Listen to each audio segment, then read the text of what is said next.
Any questions there? Close that out. The next column is a foreclosure stage indicator. This will indicate anytime the property is in a foreclosure stage, meaning pre-foreclosure, auction, or REO.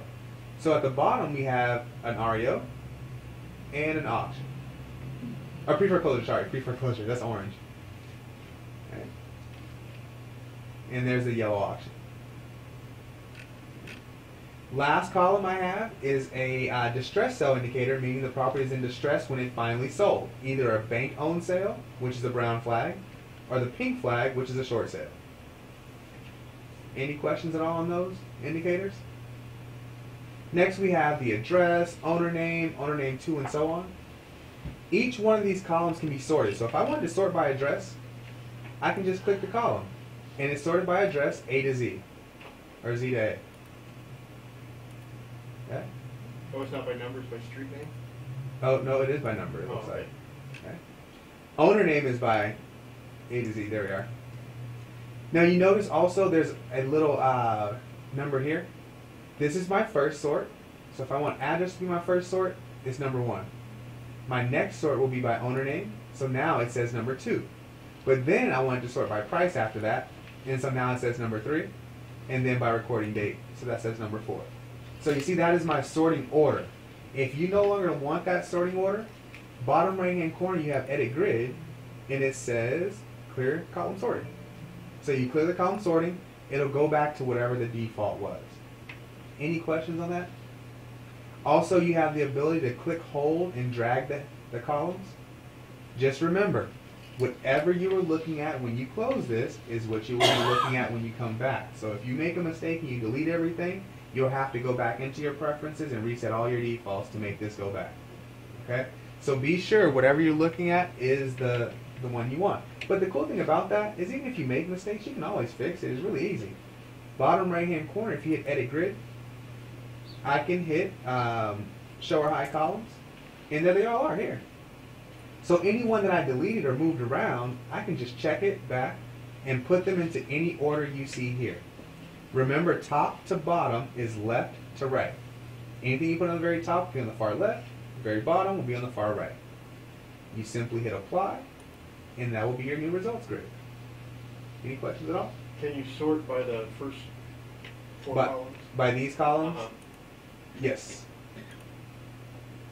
Yeah, so if I only want to see the, there we go. But it's actually put numbers next to them now. So I would have to make sure that you don't do it in the little corner, because if you do it in a little corner, it will give it a number. And then I'll have to go back to clear column sort. But there you are. Any other questions at all? Next I have down here, view reports. We already talked about that. You can print property detail if you clicked on one of these, but I don't want to print the property detail. You also can create mailing labels. So now, let's say I wanted to find all the fresh pre-foreclosures in a particular area. I'm going to click on my calendar. That just asked me if I wanted to save whatever I just did, so I told it no. Do a foreclosure activity search. And what I want to do is find all the fresh pre-foreclosures, meaning that it's been a pre-foreclosure recently, within the past 30 days. I don't want anything that's been out there for a while, because that means the banks is probably ready to take it. Apply, pre-foreclosure, and then I'll throw in the zip code. Let's do 91913.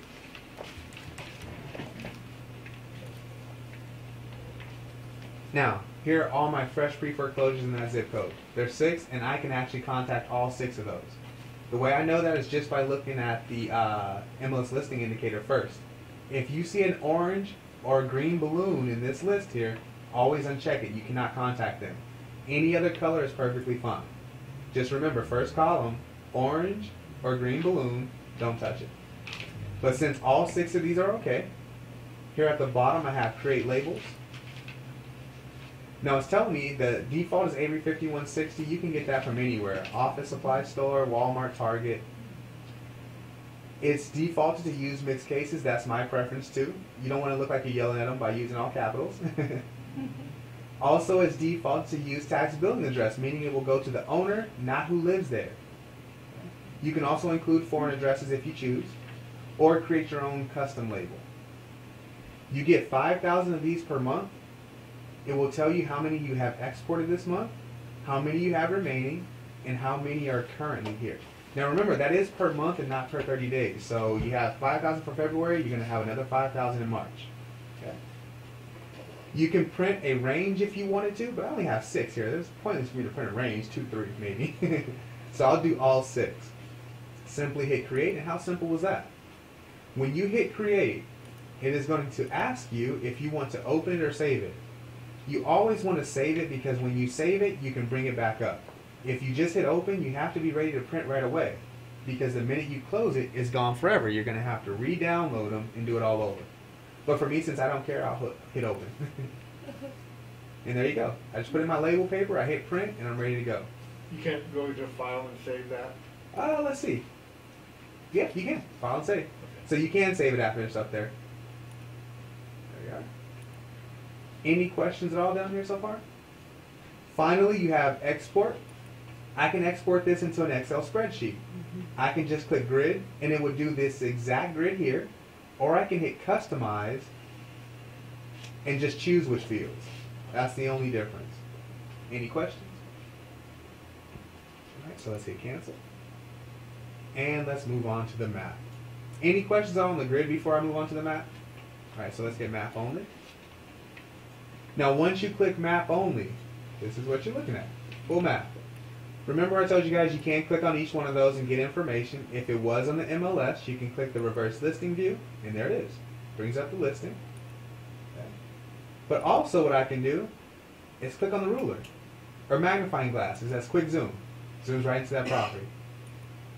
If I click the ruler, it measures the lot of that property. Okay. Reverse listing view, view report, and view photos. Another cool feature this has, let's actually jump here. Hopefully I don't make you guys dizzy by doing this.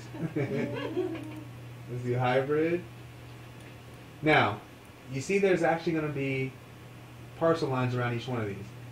This is why I told you guys you want to keep those parcels on. You can click on each one of these and find out who owns the property. It doesn't have to be a house on it, a little red house. But notice the condo complex here. You see it covers 3 buildings. I can search every unit in that building by this new field here. So you notice that wasn't on every other report.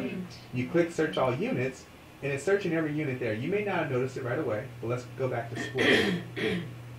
When I put it back on split, there we are. Every single unit in those 3.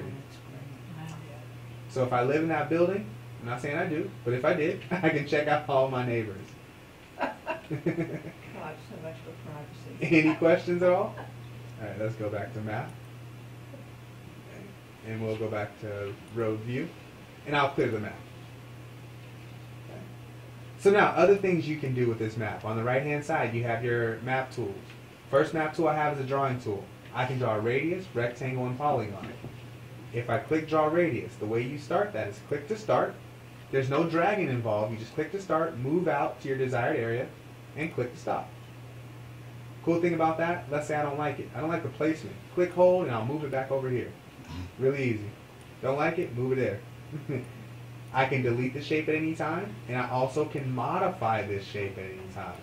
If I change my mind, I would like to draw a rectangle. You click to start, move out, click to stop. Same thing. I don't like the look of it, I'll modify it. So we'll make a bow tie here. We'll put it right in the head. There we go. Any questions so far? Finally, you also have the ability to draw a polygon. So now we'll give him a crown. Give him a big crown. There we go. And we'll have it lean in a bit. There we go. So now, if I want to use these shapes, notice each shape shows up over here. If you want to get rid of them individually, you just click the X. But also notice zip code, city are grayed out. They do not work anymore when you draw a shape. The shape takes the place of a zip code or city. Any questions on that? Let's delete those. Also, let's show you one other thing on the shapes. So let's zoom out. Notice it was green. Now it says in red, total areas in red.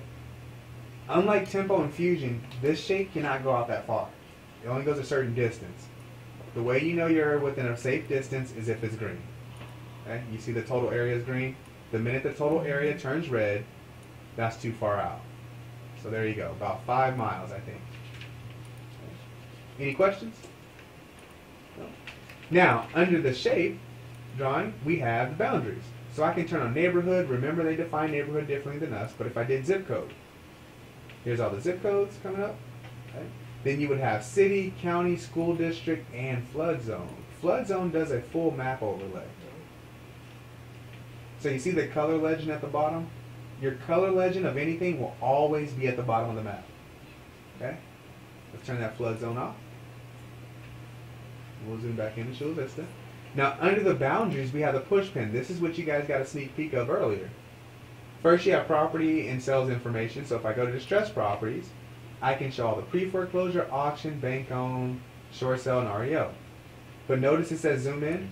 If you look in my bottom right-hand corner here, it says 8 something. If you click it once, we'll drop down to 400, which is the perfect zoom level. So now I can click the push pin, and it's perfectly fine. There we go. So this is what's going on in Chula Vista actively right now. Just give it a second. It'll get colorful in a minute. There we go. So you see them starting to pop up all over here?